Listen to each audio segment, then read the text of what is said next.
Here we are again.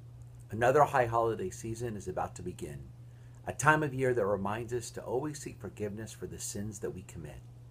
But did you know that the Talmud tells us that there's a whole category of sins comprised of times when people kept themselves from enjoying what they could?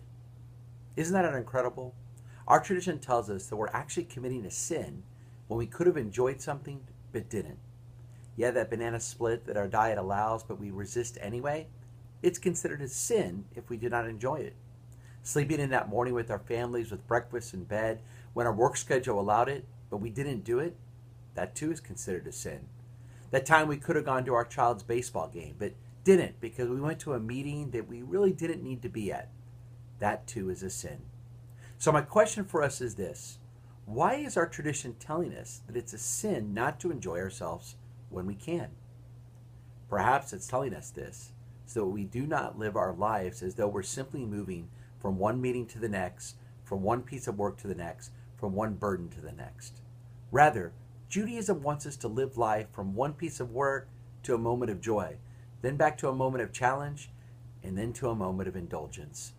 Life, our tradition here reminds us, is about working when we need to and enjoying ourselves when we should. There's no reason to resist from life's permissible pleasures when they present themselves. To do so is a sin. This Rosh Hashanah, we're reminded that Judaism wants us to enjoy ice cream cones, massages, football and baseball games, Sunday afternoon swims, everyday kisses and hugs. And as a bonus, Judaism gives us an array of additional pleasures. A weekly day of rest with family and friends, Shabbat. A belief that all people are created in the image of God that makes them born with an innate sense of goodness, and a God who has sanctified us in his commandments so we can bring more of God, more of goodness, and more joy into a world that needs it. These are just a few of many additional pleasures that our Jewish mitzvot provide. Can we use them this upcoming new year to find out more about them and do more of them in our life?